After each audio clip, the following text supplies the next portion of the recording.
Welcome to Unite Now, where we bring unity to you, wherever you are. Hello, everyone, and welcome to today's session, Ask the Experts, Best Practices for Monetizing Your Game.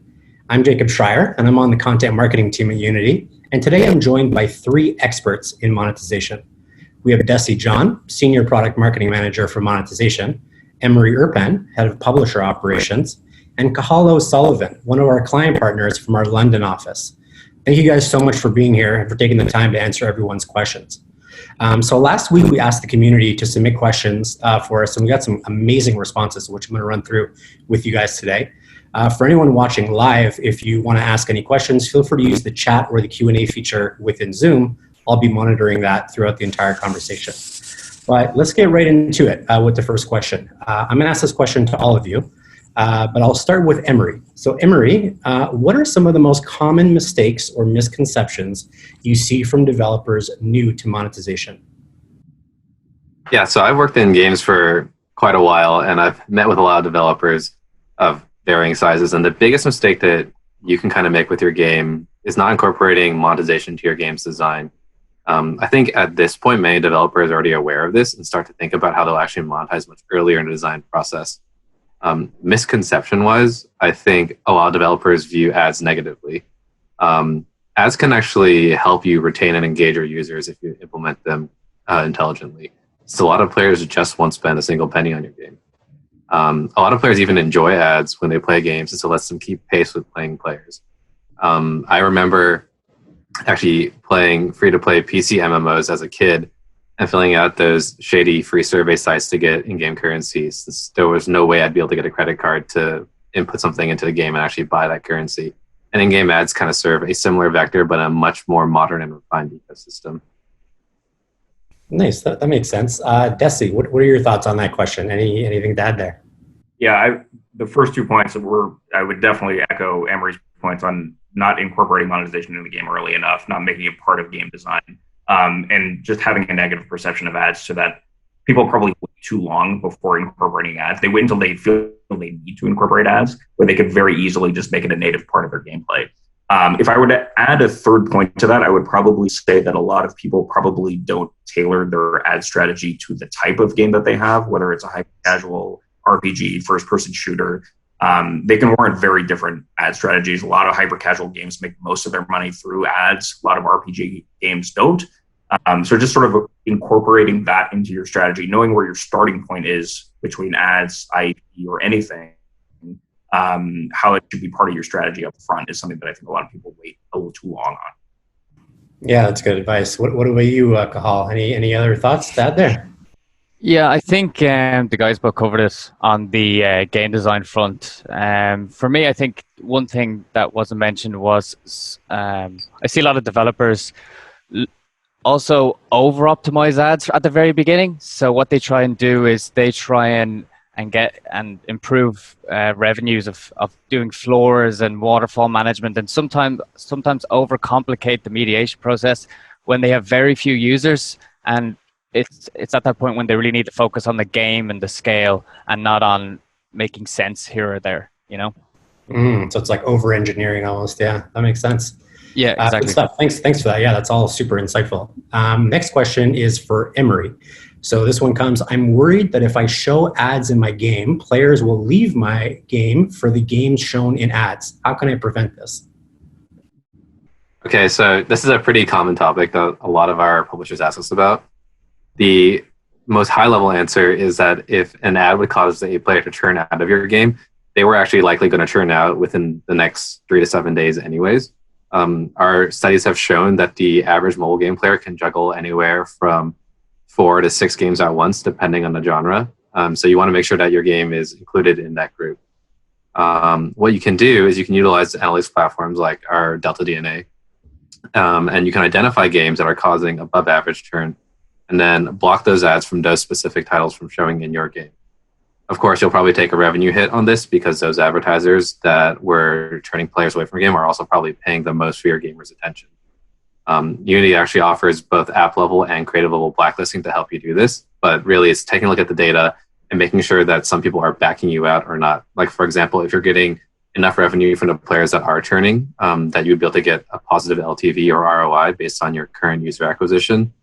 You might just let those competitive ads continue running because they are still positive overall to your user LTV model.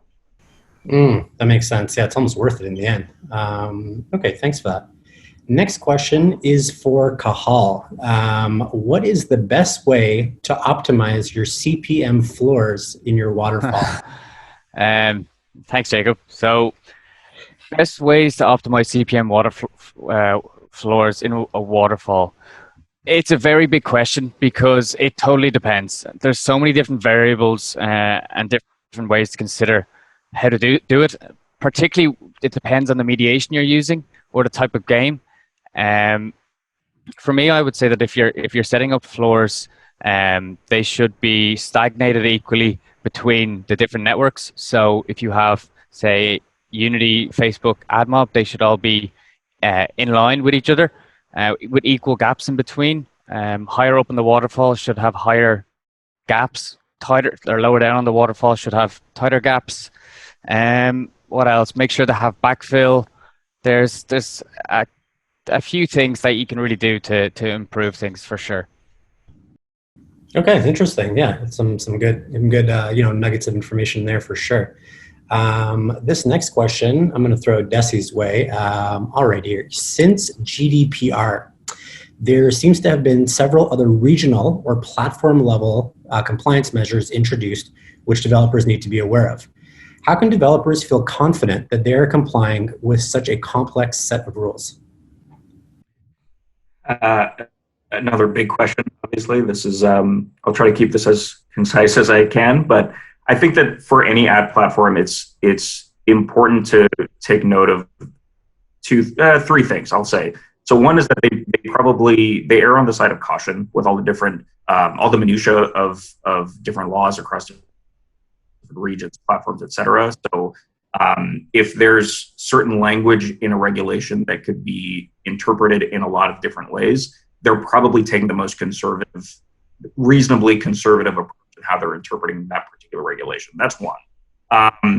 Another one is that they're sort of accounting for all the different intersection points of different laws. And what I mean by that is it's becoming increasingly likely that a user may be subject to more than one regulation. Because it's not just GDPR anymore. It could be GDPR, it could be a bunch of other different geographic level regulations. It could be platform regulations that iOS or Google are instilling.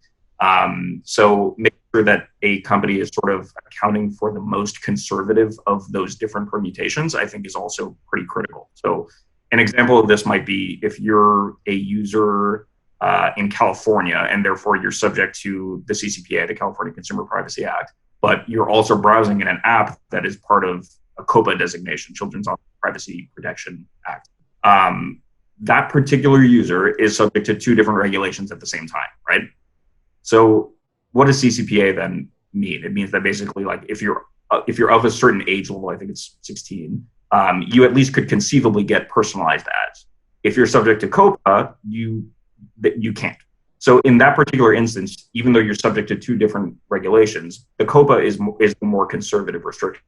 Therefore, that ad platform should be instituting COPPA. COPPA should trump CCPA in that case, basically. So that's just one example. And I imagine that with all these different regulations that either have recently come out or will be coming out over the next several months or several years, there's going to be more of those sort of intersection points. So it's important to know that an ad platform is always controlling for the most conservative of those points, because it's only going to get more complicated as things go.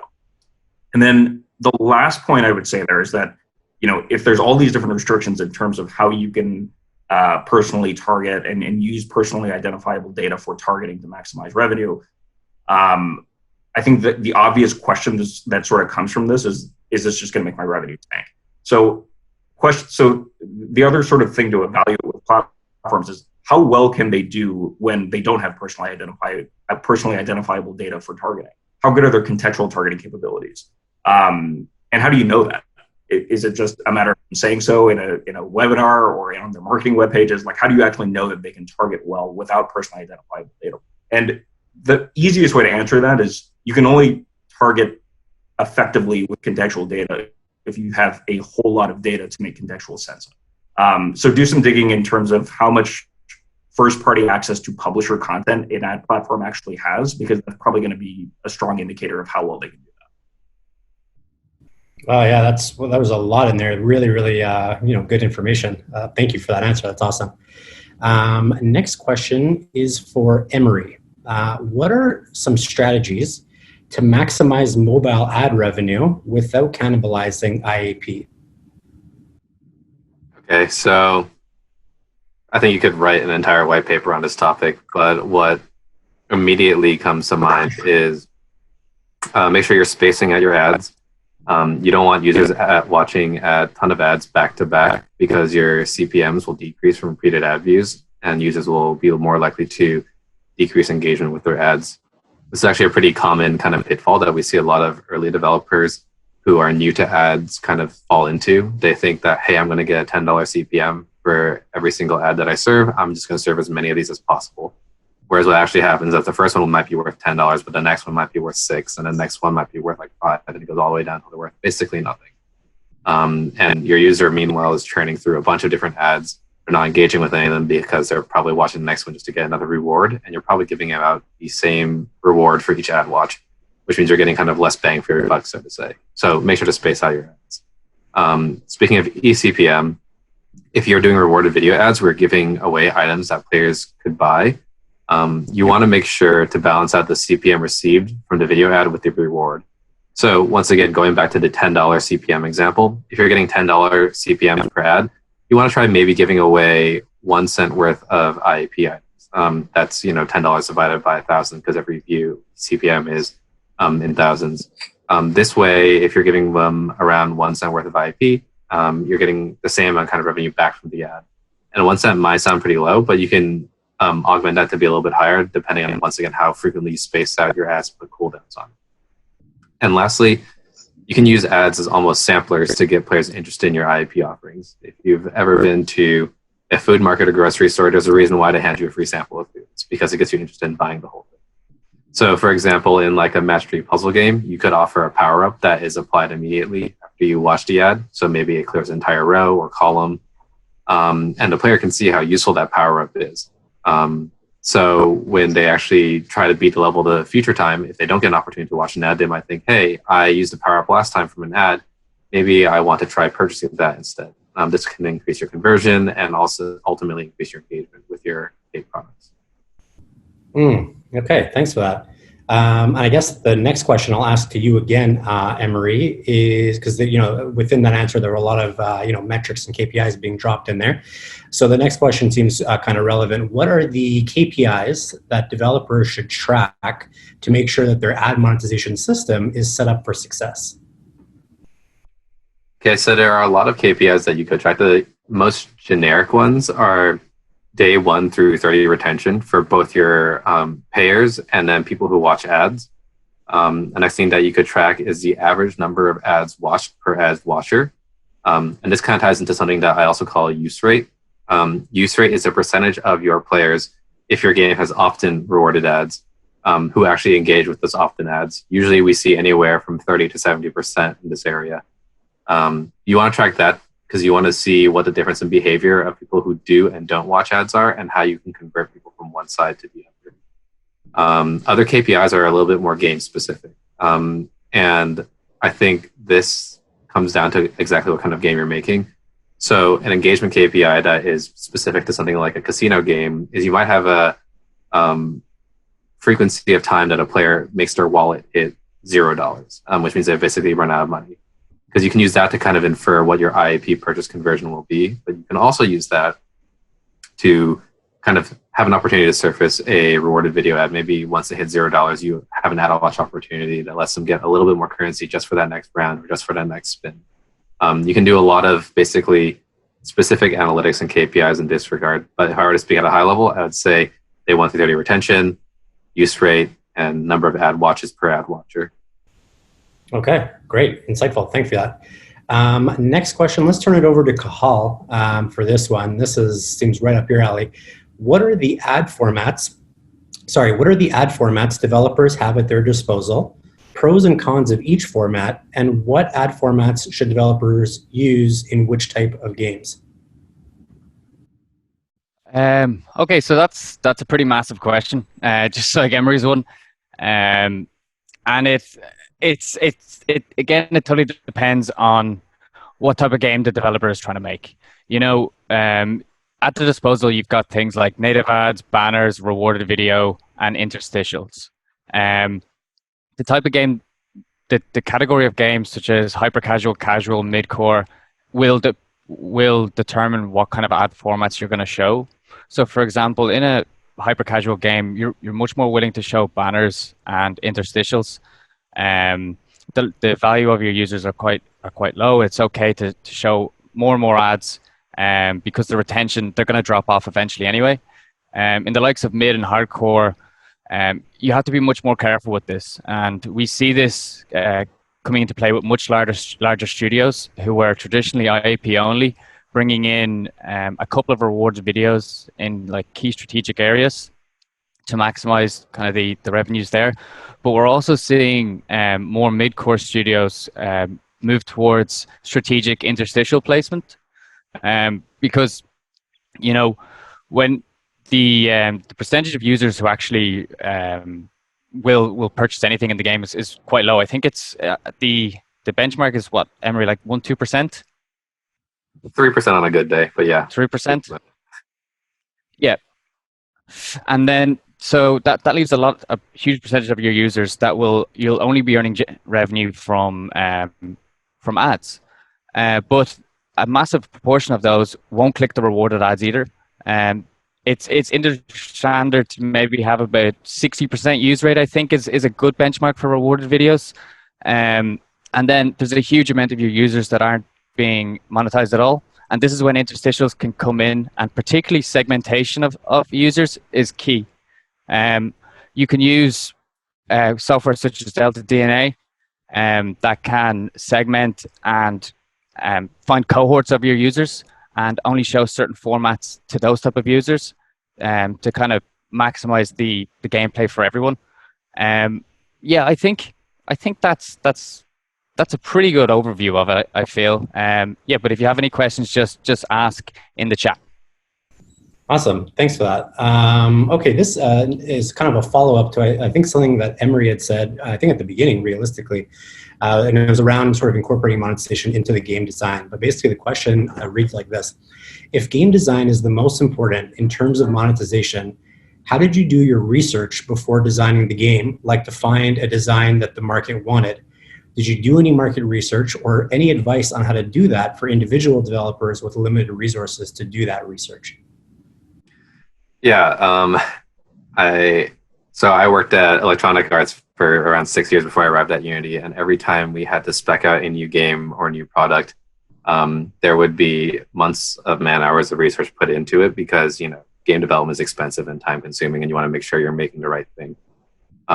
Market research takes kind of two kind of forms. There is the kind of paid and premium form, which is using app insight platforms like Sensor Tower, App Annie, Apptopia to kind of do some estimated heuristics of what the total addressable market is. And there's also things like looking at the top App Store charts, which anybody can do, to see kind of what games are trending upwards or downwards in terms of like what's popular. For example, like I think it's very hard nowadays to see a new novel concept surface to the top. And then when you do see those surface to the top, there's immediately a storm of people who end up copying or cloning or doing spins off of that similar concept. So it's hard to be truly original in that regard. But what you can do is look at what has been successful in the past, what the user bases of those games have been, and where there is an opportunity. Because you can either piggyback off of the success of a genre such as Battle Royale or Auto Chess and make something that's similar while something is hot, because that way when people are looking for games that are similar, yours will also be introduced in that same kind of wave. Or you can look for somewhere where there's like a hole. You might find that there is like a bunch of match-3 games that do a similar thing, but there might be no match-3 games doing something else.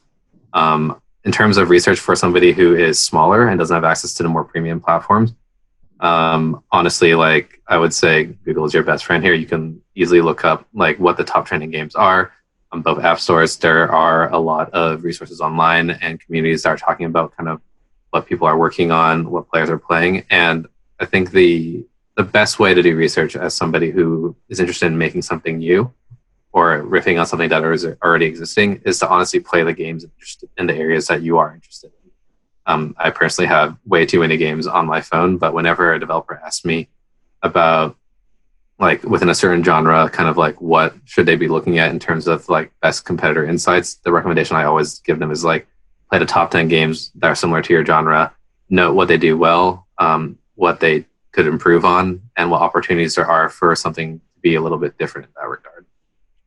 These existing top 10 games have a ton of scale and success already with their user acquisition and their monetization strategies. And there's no reason that you need to reinvent the wheel in that regard. You can take what they've done well and apply it to your game, and things that you think they can improve on to make your game unique, you would also apply in the same regard. But that's really just knowing what the industry is like and kind of what is at the forefront of game design within that specific sector. Go ahead, Cathal. Cheers. And I just to add on to that, and something that I see quite a lot is a lot of developers who are starting off, they oftentimes overcomplicate things, and they try and do too much.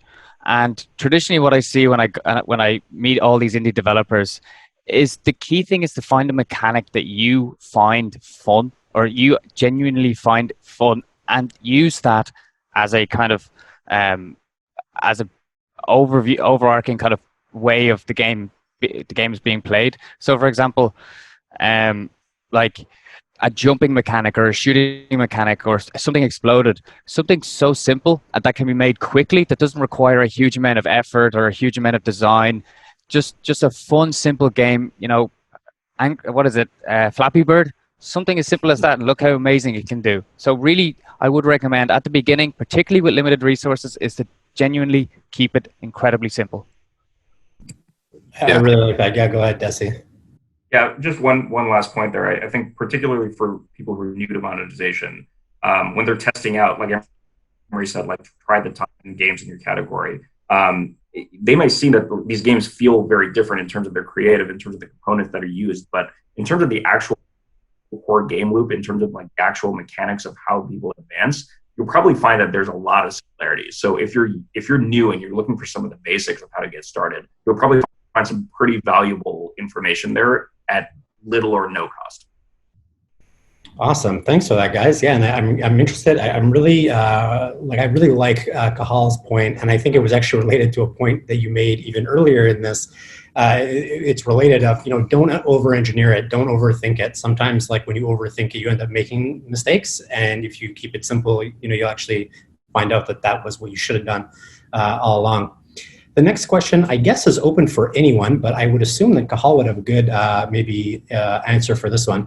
Any suggestions for ad networks and ad implementation for PC games? That's a tough one. No, I think what I can answer here is, Emir or Desi might know better, but for me, I do know that Unity have a number of partners, a new enough technology that enables 3D advertising directly into game. We're seeing this in games like racing games and sports games, and even shooting games where you can implement a 3D advertising. I believe that's right, Emery? You're talking about like embedded advertising, like on a sports stadium, like there's exactly. like a billboard on side. Exactly.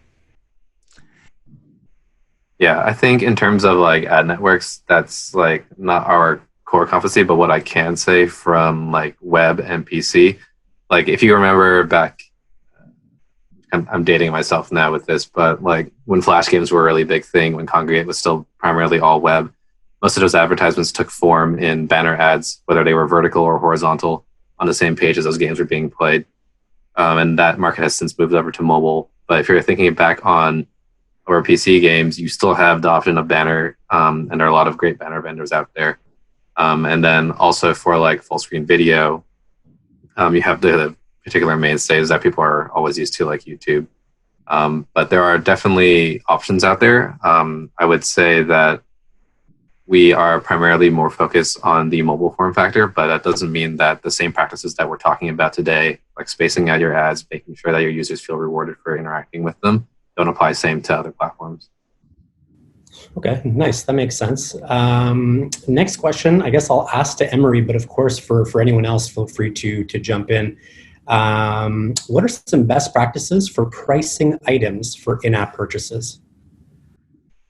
Yeah, I mean, this is yet another thing that you could write an entire dissipation on. But so the mobile app market really started off the back of in-app purchases. And there are some pretty obvious things that people have been doing for a while, like ending everything with like 99 cents or 95 cents, because human psychology likes seeing that they're getting a $1.99 offer rather than a $2 offer. But from what I've seen that successful games do is I would say three things. I would say, one, always offer an option that's less than $1, whether that's like 49 cents or 99 cents.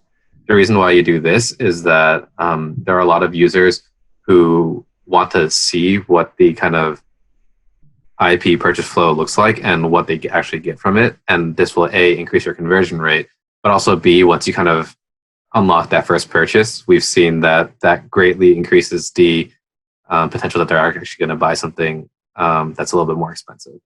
The second one is offering a starter pack. I would say you should always aim to offer a $2 to $5 starter pack, or I guess in this case, $1.99 to $4.99 starter pack that offers more than $20 worth of content. The reason why I kind of give $20 as a benchmark is in human psychology, once you get past the $20 mark, it's like, wow, that's a lot of value. So if you get something for $5 that they get $20 worth of content in, it's kind of almost a no-brainer to purchase. And the main reason for that is you want to give a starter pack that kind of really exposes what IP in your game can do for the player, and also kind of whets their appetite for what else there is. And finally, for larger purchases at $20 or above, you can offer exclusive bonuses that other bundles don't offer. Like, for example, if you buy like the $20 bundle, you might get some special either cosmetic or in-game item that can't be gotten from the lower price tiers. And you should also offer discounts on larger bundles of extra currency. So, for example, if your $1 price point gives you like 100 gems, let's just call that what the premium currency is in the game, for $100, you could give them 30,000 gems. And generally, as a rule of thumb, you don't want to scale down more than 30 to 40% of that $1 price point. But you can see how this kind of translates over. You have $1 for 100 gems, which translates to basically a penny per gem. But then if you have $100 for 30,000 gems, you're at around a third of a penny for a gem. And the reason why you want to reward those big spenders is because when they fork out that large amount of money into your game, you want to make sure that they feel like they are rewarded and then they feel like they got a good deal. Awesome. Thanks for that. Next question that came in. This is kind of a tough one, actually. Assuming there is one, how do you find the balance between showing ads versus letting users pay to remove ads? And how much would you charge if so? Let's throw that, I guess, back to Emery, or I guess to anyone else that wants to chat, but I'll throw that back to Emery. Sure. So a lot of games that do have ads that are what we call forced interstitials. Basically, the user doesn't have to opt into them. They appear after every round win or match win or every few moves. They do offer an option to remove ads. Now, this takes kind of two flavors. The first flavor is it removes ads permanently for the game for the rest of time. And we usually see this priced around $5 to $10. But what we see in a lot of other games that rely on ad revenue as their main source of income, let's say your game has 80% or above ad revenue, is that you shouldn't make this permanent. It would be more of a like remove ads for the next 30 days. And if you try to sell the user something that's like, oh, remove ads temporarily, then they might just be like, okay, that's not worth it. But if you bundle it together with something like, get $5 worth of gems and also remove ads for the next month and also as a subscription bundle package, that becomes a lot more appealing because you're improving their gameplay experience, but they're also getting a little bit of premium out of it. I'm not sure if that answered the whole question, but I think there was also a component of that question that talked about balancing between removing ads entirely, IAP, and ad watching. What you can also do is for users who are watching a lot of ads, like for example, I talked about that average number of ads watched per user metric earlier. If you can actually segment out those players who are watching a lot of ads, who've never actually paid anything yet in your game, but are continually watching ads to kind of play through the game. You might surface what we call a house ad, where basically an in-game offer for one of your IP items that says, hey, remove ads for the next 30 days, get some premium currency for, $5. And they're more likely to convert because they've already seen a ton of ads and are probably tired of that experience. Okay, very cool. Thank you for that. The last question that we have, at least as of right now, I'll start with Desi first, and then we'll go around the room. I'm curious to hear from everyone. But for Desi, how do you see monetization evolving over the next 2 to 3 years? 2 to 3 years, I would say the biggest thing is probably that you're going to see monetization kind of converge with some of the more live ops capabilities. So sort of engaging players within the game, natively integrating ads and IAP in a way that actually increases player retention, reduces churn over time. And that's interesting because like most of the product capabilities don't necessarily account for that today. Like the market is very split between monetization products, live ops products. I think that will change where you'll see single offerings sort of control both of those pieces, monetization and engagement. And I think as a result of that, you'll probably also see new jobs for them. People who are basically like not necessarily a monetization manager or a live ops manager, but like a yield optimizer or something like that, which already sort of exists at some companies, but I think it's more common in mid-tier and some of the smaller companies. I think a lot of larger studios tend to split those functions, and that may change as well as those functions sort of become a little bit more merged, which I think is a good thing. I think that the end result of that is basically people not necessarily just monetizing for short-term revenue, but monetizing for player experience, their lifetime revenue over 30 days, 60 days, a year. We just have smarter tools to do that already. And I think they'll be more applicable or more accessible to, every monetizer over the next 2 to 3 years, or most monetizers.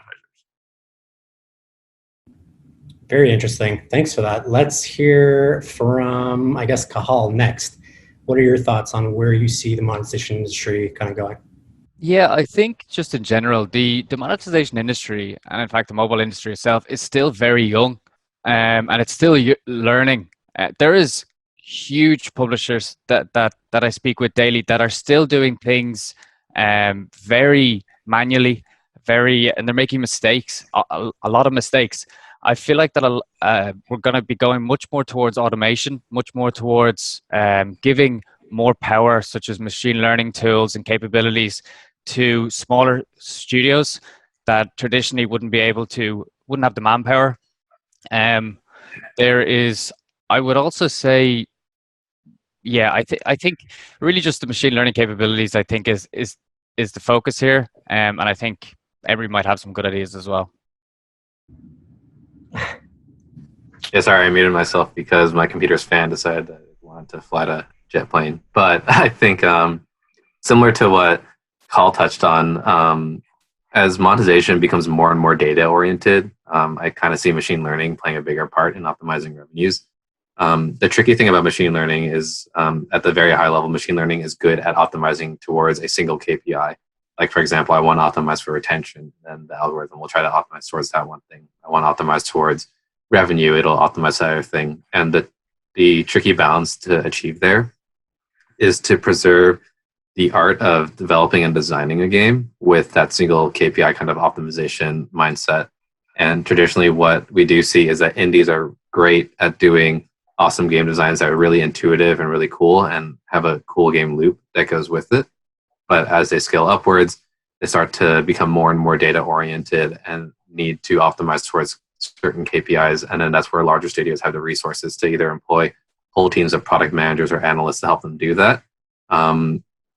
Or as machine learning has become more prevalent, you utilize those models for that. So like Cathal said, I think as it becomes more and more consumer facing and people are able to use those models more, such as in Delta DNA, where we have kind of a predictive LTV model for each of your individual players, we'll be able to leverage that out to more smaller developers who can take that input and use it with their own good game design sense to create experiences that are both scalable and pretty fun to play. Interesting. Yeah, sounds like a very exciting time for monetization. Desi, you had something to add? Go ahead. Yeah, I wanted to add one more piece, and this may be a derivative of what some of the other guys already said here, but I think there's going to be a lot more personalization in monetization as well. So like if you're running a waterfall type of ad structure, like you may be able to do more segmentation so that particular types of users get different ad strategies than others. It already exists in some capacity today, but I think that's going to be a lot more common going forward. So that's something I could definitely say. And I don't think it'll be just for ads. I think it'll be due to IAP. Any type of revenue trigger point that a user may see may be customized to them. That's sort of been a holy grail of monetization for years now. But I think that most of the pieces exist that can be real in the next, or at least at a broader scale over the next 2 to 3 years. Very cool. Sounds very exciting. Honestly, that's all the time we have. Thank you guys so much for taking the time and answering all the questions from our community. And thank you to everyone in the community for submitting questions and participating in this chat and Q&A. Really, really appreciate it. And hope you guys have a great rest of your day. Thank you and take care.